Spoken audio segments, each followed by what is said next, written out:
baik tu dia jadi mereka tahu radio Fiji बहुत radio Fiji रोज सुनता हूँ radio Fiji 2 देश की धड़कन. Good evening, Fiji. In this bulletin, reopening plans for schools announced. Mental health issues rising in Fijians. And food import bill a major worry. From the studios of FBC Suva, Jackie Spate. Students in Year 12 and 13 are expected to return to school by the end of this month. Prime Minister Vorengen Bainimarama confirmed this during a Talanoa session in Andarivatu today. Bainimarama says he will sit again with health officials this weekend to discuss Fiji's COVID-19 status and see which restrictions can be lifted and which needs to stay. He says younger school children are vulnerable to sicknesses and need to be protected. The health and financial costs of COVID-19 has resulted in widespread feelings of helplessness and overwhelming anxiety and despair in response to circumstances over which we have little or no control.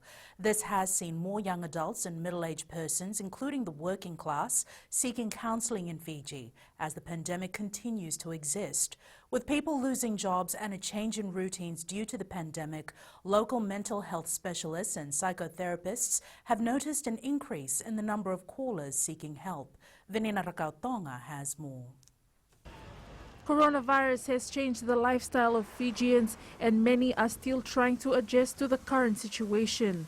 We've seen an increase, I guess, in people requesting help of people in the working class. So basically we're talking about early 20s to about late 40s, 50s, right across the different sectors of employment. Mental health specialist Prem Singh says the elderly people in society are most vulnerable as they are mostly left behind or forgotten. Majority of callers also make the age bracket of over 60 years old, and the chief complaint about these particular individuals are regarding accessing support such as not having enough food, or there are no family members who are regularly checking up on them. So these particular vulnerable group, which are the elderlies, feel isolated and mostly abandoned by their children. Family support is vital to controlling the rise in mental health issues like anxiety and depression. Both mental health experts have said the solution is to always find someone to talk to. Venina Rakautonga, FBC News. The Ministry of Education says they want to ensure that all major schools across the country have access to trained counsellors. Head of National Education Service Delivery, Timothy Mbure, says in the wake of Fiji's political unrest over the years, they realised there was a need for qualified and experienced counsellors, at least at the most populated schools, to address the trauma faced by both students and teachers. Maggie Boyle reports. In a submission before the Standing Committee, the Ministry of Education highlighted the irreversible impact of Fiji's political instability. Today we are reaping the consequences in our own schools, in our own homes, and in our community. Students were also relocated to other places, students moving from urban to rural, and vice versa from rural to urban as a result of the political crisis. Speaking in support of Fiji's adoption for the optional protocol on the involvement of children in armed conflict, Bure also noted the dire need for trained counsellors in the wake of the political crisis of 1987, 2000 and 2006. The thing said was that there was lack of capacity to provide counselling both for students and teachers during times of crisis. Whether this situation has improved after those political crisis. About close to 34 counsellors that we have identified, and we have given them training program for capacity building. They will be taking up those important positions from 2021. The Committee on Foreign Affairs and Defence is currently receiving public submissions on 3 treaties and reasons for their adoption or otherwise. Maggie Boyle, FBC News. Prime Minister Rugby Bainimarama has again stressed the importance of supporting local farmers. Speaking during the launch of the Numbu farms in Andarivatu today, Bainimarama says despite Fiji being blessed with vast land, millions of dollars are being spent to purchase some produce overseas that can be grown in the country. Details with Felipe Naikaso. Last year alone, over $5.4 million worth of carrots and over $1.8 million worth of celery were being imported, which can be easily grown here in Andarivatu's ideal climate. But not all the food that guests want to eat is grown locally in commercial quantities. We've heard this mentioned time and time again. Kitchen essentials like onions, garlic, carrots, and celery are imported by hotel and restaurant managers. And with farmers around Andarivatu to be contracted with the Fiji agro marketing, this will be an added advantage. While this tourism industry has been crippled, we're working hard to get the sector back up and running. And when that comeback finally arrives, I want more of the value of those big import bills to stay in Fiji. Under the Fiji agro marketing, farmers are contracted for 3 years. Andarivatu has a comparative advantage in growing celery and carrot, which Sambeto farmers don't have it, or the Osamu doesn't have it, or Waito doesn't have it.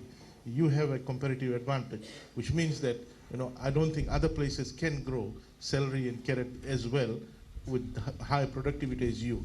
Contracted farmers will also be members of FNPF and can access funds to better their children's education, upgrade their homes and save for retirement. Felipe Naikaso, FBC News. And staying with the food bill, it has been revealed today that our beef import bill stands at about $18 million a year, with a large portion going towards canned products. Permanent Secretary for Agriculture, Ritesh Das, says Fiji has the potential to market its beef locally in the Pacific and internationally. Kelly Vadala reports. Local beef production stands at $7 million annually, and with the Angara pastoral being the largest cattle range in Fiji, there is hope of reducing imports. We still do have some import of beef and various other meat products into Fiji, and obviously there's a lot of potential for Angara pastoral. And there's an opportunity, of course, for Angara pastoral to be able to invest in this particular asset that's 100% owned by the Fijian government. With 6,000 heads of cattle in Angara, the ministry has an expansion strategy targeting the regional and global market. There's untapped potential in that area. We can actually drive import substitution as a first milestone. And after that, we can definitely tap into the Pacific region to market, Angara beef, which is, quite premium. Economy Minister Ayya Said Qayyum says the Angara Pastoral Limited plays an important role in Fiji's food security. To improve the herd numbers and also perhaps to bring in a lot more products within the huge pastoral area that they do have. The livestock company has been in operation since 1973 and business has focused around livestock and cash crops. Kelly Vadala, FBC News. Police are investigating the purported administrator of an anti-government Facebook page after following allegations that he was paid by political parties. The individual was reported to police by the Fijian Broadcasting Corporation after he approached FBC alleging that he was paid to post anti-government propaganda. The man claimed he and others were responsible for posts on the Fiji Exposed Forum Facebook page, as well as other pages and groups known for propagating anti-government sentiments. Police spokesperson Ananai Soro says an investigation is ongoing and no details can be divulged at this stage. Up ahead, FSC introduces new ideas to boost production, and China Railway retains workers despite COVID-19.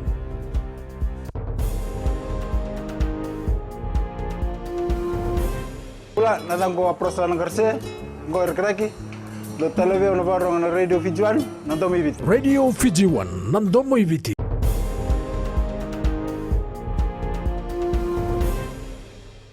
The University of the South Pacific Special Council meeting on Friday will be the only meeting this week to appraise members of events at the Laucala campus in Suva. The president of Nauru, who was earlier calling for the meeting to be held tomorrow, has also agreed to the Friday meeting. Lena Reese has more. USP Pro-Chancellor Winston Thompson says Lionel Anyimea has written to him today confirming his availability for the Friday meeting, where one of the items up for discussion is the Executive Committee's move to suspend Vice-Chancellor Professor Paul Aluwalia last week. The members of the Council have all been circulated on the latest situation where the only meeting is going to be taking place on Friday. Anyimea, in a letter to the USP Pro-Chancellor, stressed that the university is owned by the member countries for the benefit of the people and the needs and well-being of the communities of the South Pacific. Anyimea goes on to say in the letter that it should be included in the agenda of the meeting, Council members to determine whether the decision of the Executive Committee to suspend the Vice-Chancellor was made in bad faith and should be overturned. Meanwhile, the Pro-Chancellor says that Council members need to receive papers well in advance of meetings, and it would have been unfair to call the meeting tomorrow at such short notice. A number of USP member countries have indicated they do not support the suspension of Professor Aluwalia. Lena Reese, FBC News. The recent impact of COVID-19 pandemic is prompting every sector to rethink about their innovation strategies. It's no different with the Fiji Sugar Corporation, now utilizing its current technology by introducing some new systems to drive innovation in the industry. Kritika Kumar reports. The Fiji Sugar Corporation has launched an automated quota system to reduce cost and to save time. So our field officers don't waste time driving around sectors delivering quota slips. It's all done automatically, gives them more time, spend with the farmers, grow the crop, harvest the crop, deliver it. And I think FSC is also doing these joint ventures and management of farms on a commercial basis. So they have a concept which looks at to increase the production. Graham Clark says FSC is using innovative ways and has upgraded some of its complicated machines with the aid of technology and the internet. And we use technology to dial in technicians from overseas, from India and Australia, who worked with our team, online, real time, in doing the servicing and commissioning of this machine, and it's working fine. The chief executive has also highlighted that the demand for sugar has dropped. The lower the oil price goes, the lower it drives the ethanol price. Now, ethanol in the world is largely made from sugarcane. So if the ethanol price goes low and the sugar price stays where it is, the producers will be inclined to rather make sugar and not ethanol. That could lead to more production. That could lead to surplus stock and the price coming down. Clark adds, due to the pandemic, the movement of people has been restricted, which has resulted in locals being trained to operate harvesters. Kritika Kumar, FBC News. The China Railway First Group Limited has retained 271 project workers who had been temporarily suspended during the COVID-19 lockdown period. General Manager Song Tianpeng says there are currently 294 Fijians and 53 Chinese employees working on 3 development projects in the country. Jasaina Nunga reports. The safety and welfare of these workers is a priority for the corporation, despite the current pandemic taking a toll, affecting the global economy. The COVID-19 in Fiji, because the government already announced about 50 days lockdown. Also, we have 3 projects stop work.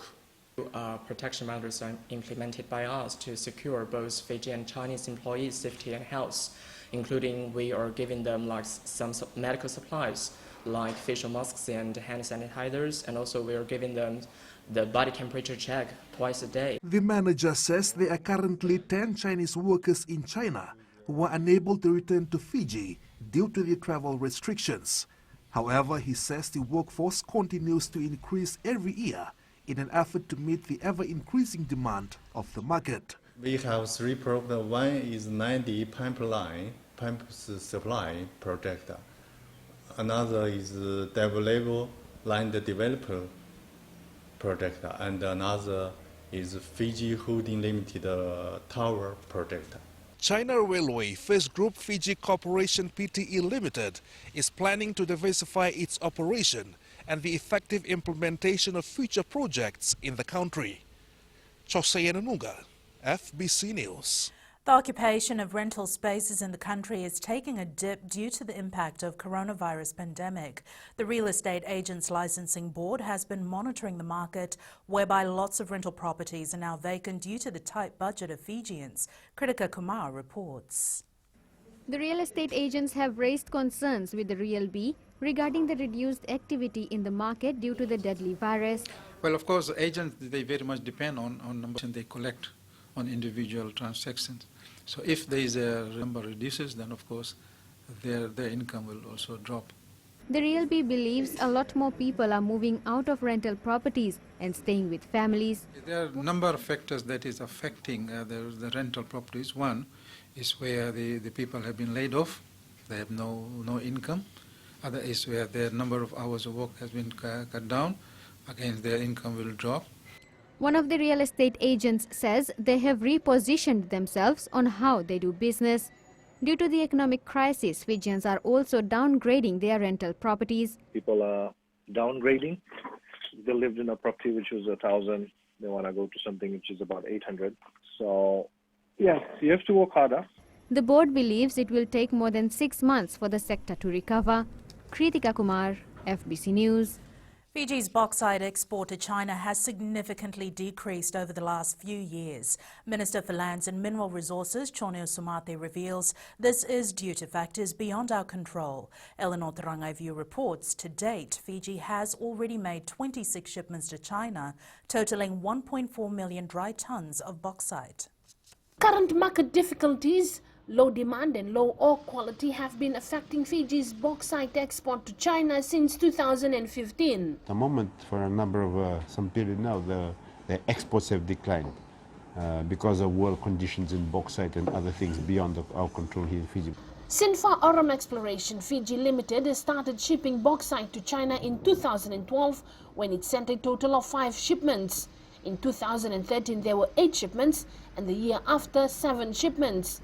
From 2015 to 2018, there's only been 1 or 2 shipments a year. Now there's no further exports being undertaken because of global conditions. The company has completed mining in Bua and started operations at the Naimbulu mine in Reketi. And as conditions improve or change, we hope to see that there'll be more exports of this, even though it's a slightly lower version of the ore quality. Sinfa Aurum Exploration Fiji Limited currently holds 2 mining leases at Nawailevu and Naimbulu and 8 special prospecting licenses, 6 in Bua and 2 in Madhuata. Eleanor Turangaivu, FBC News. And it's business time now with Whitney. Thanks, Jackie. Coming up in business tonight, Yangara Pastoral makes massive dividend payment. And in growing Fiji, National Carrier announces new plans. Stay with us.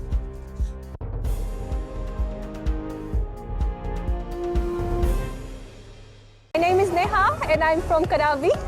And Mirchi FM, it's hot. Mirchi FM, it's hot.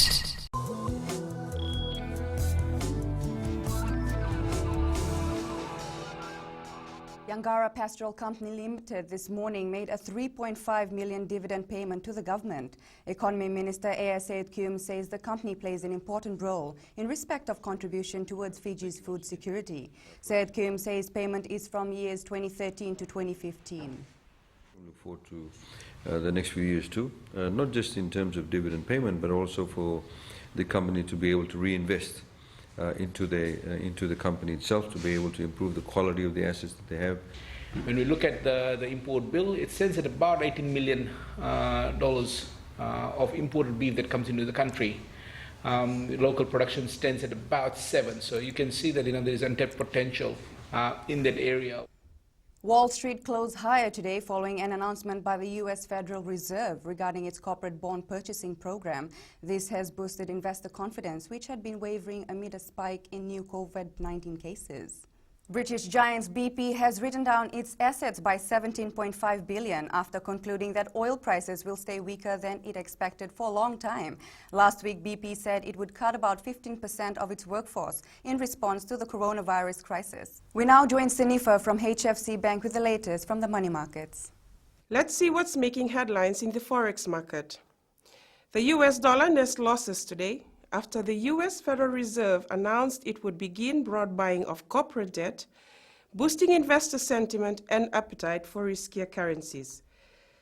The Fed said it will start purchasing a diversified range of investment-grade US corporate bonds today in a bid to secure companies' access to cash and ensure credit market liquidity amid the COVID-19 pandemic.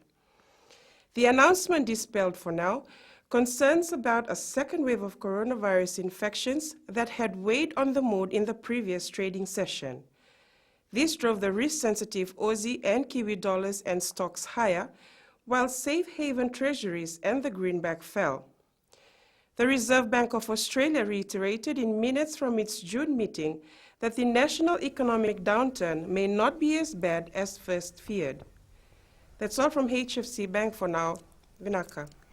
Turning to today's exchange rates as set this morning, the Fijian dollar had a steady outing. Our Sangamoli rose against the Chinese yuan, US dollar and also the New Zealand dollar, gaining as well against the kina and the yen. Looking at commodities, the price of crude oil was back up today, ending at $36.87 a barrel.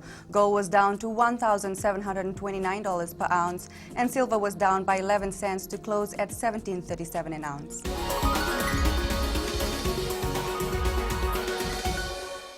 In growing Fiji tonight, national carrier Fiji Airways has outlined its plan for a return to flying once border restrictions ease and travel demand returns. The Travel Ready program details the airline's commitment to health and safety of customers and staff, including a new onboard medically qualified customer wellness champions. This role will manage and maintain well-being, customer medical safety and promote wellness through service interactions for every flight. Andre Villion, Fiji Airways Managing Director and CEO, says they have been working with health authorities and other stakeholders to get Fiji Airways travel ready. Face masks will be mandatory for travel for both Fiji Airways and Fiji Link. All customer-facing staff, including sales, airport and lounge staff, as well as cabin crew, will wear personal protective equipment.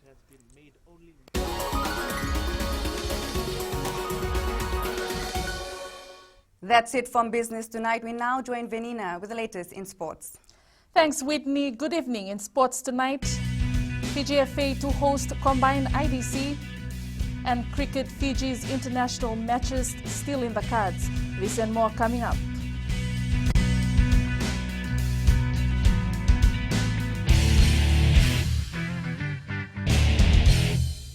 Bula, I'm Miri, I'm from Lotoka and I love Gold FM because they play all my classic hits. Gold FM, only the classic hits.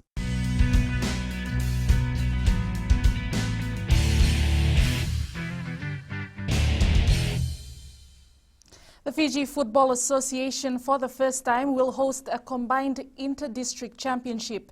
This as the men's and women's team will play at the same time at the ANZ Stadium in Suva this October. This is part of the association's plans to ensure that all competitions are back on track post-COVID-19. Karatavi has more. The Fiji football says this is being done to give our women footballers more exposure. We're going to promote the women to a larger fan base and larger spectators going to watch their games. And this is one way of trying to develop and promote women's football. Former women's national goalkeeper Lidhe Wangaliti says this is a chance for football fans to get a glimpse of the talent that local women footballers have.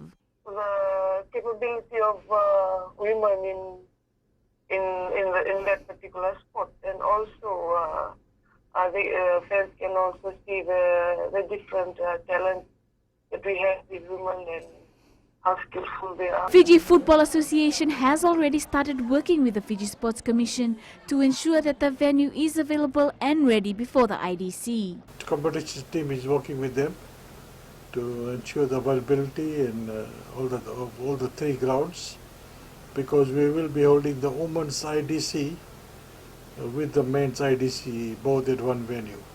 The tentative date for the competition is set from October 6th to the 11th, with 8 teams in the men's division and 8 in the women's division. Karleni Tavi, FBC Sports. Cricket Fiji's international test matches for 2021 are still on the cards. This includes the East Asia Pacific Under-19 World Cup qualifiers and the women's qualifiers, which is scheduled to be held in New Zealand. Tali Mateira Kula with the story. With the remainder of the 2020 international matches cancelled, Cricket Fiji will now focus on matches scheduled for 2021. We will prepare the under-19s, we prepare the women's and our national men's squad as well. Promising talents that were identified from the school's cricket competition will be included in the under-19 squad for the qualifiers. Looking at developing this talent further for the AEP under-19 competition next in 2021. Preparations for the qualifiers and other international matches will need to be in line with the ICC's new norms. A new approach that ICC have been getting us to think about, and I think the Fiji government as well, with the Fiji National Sports Commission. So we're gearing ourselves up to a new way of conducting our cricket. These norms will include the ban on the use of saliva, sweat or any form of moisture to shine the ball in all international and local cricket competitions. Talimater Kula, FBC Sports. The Fiji Rugby Union will review its local competitions' resumption dates. FRU had set tentative dates for the Skipper Cup competition to kick off on July 11th and the Vanua Cup scheduled for August 8th. Chief Executive John O'Connor says depending on how soon restrictions will be lifted, these dates may be subject to more changes. We intend to have the two full rounds of the Skipper, and likewise for the Vodafone Vanua running, and but all depends on government announcement of relaxation. If it moves to next week, then we will have to move our competition backwards 1 week. Don't panic, the penalties will settle down, say rugby referees boss in New Zealand. This after a heavy penalty count was encountered at the start of the Super Rugby Aotearoa, with New Zealand the first to use the new global interpretation. Defending champs Sydney Roosters are slowly making their way up the NRL ladder after thrashing the Bulldogs 42-6 at Bankwest Stadium last night.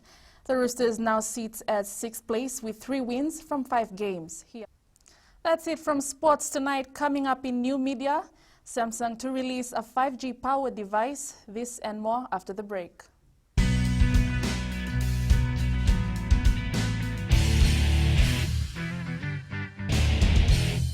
Bula, I'm Miri, I'm from Lotoka, and I love Gold FM because they play all my classic hits. Gold FM, only the classic hits. And Angie joins us now with the latest in weather.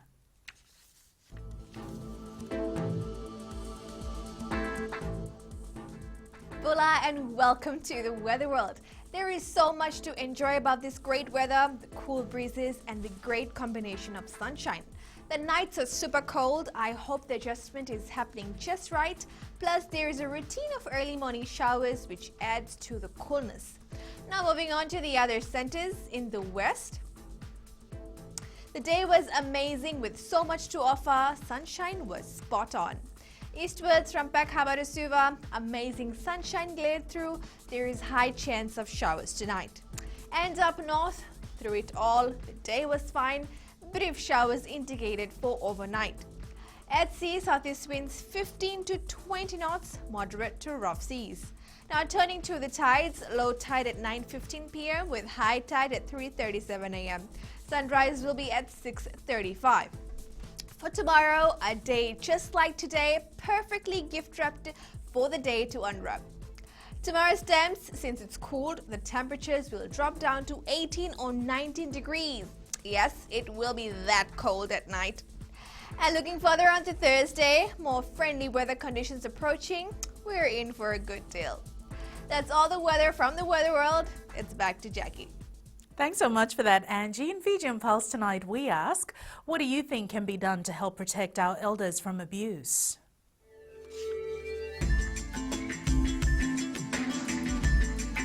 Meron ako talaga nabi asama. I think we should have more homes, especially in the rural areas, because this is where most of the abuse is happening. Families are the ones that need to protect the elderly. They should love them and continue to care for them. The government should impose policies to take the people that are abusing the elderly to court to help address this issue. All citizens should look after their elders because they are the ones who brought them in this world.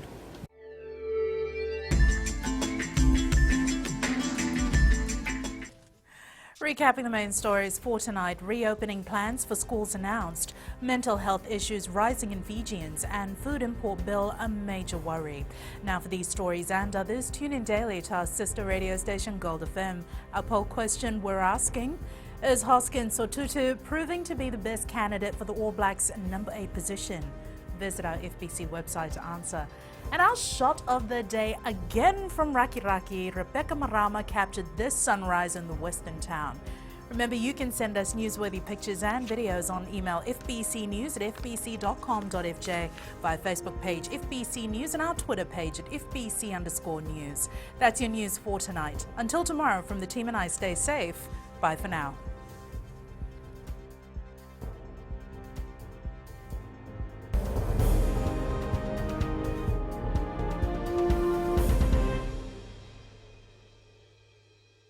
Bula, I'm Miri, I'm from Lotoka, and I love Gold FM because they play all my classic hits. Gold FM, only the classic hits.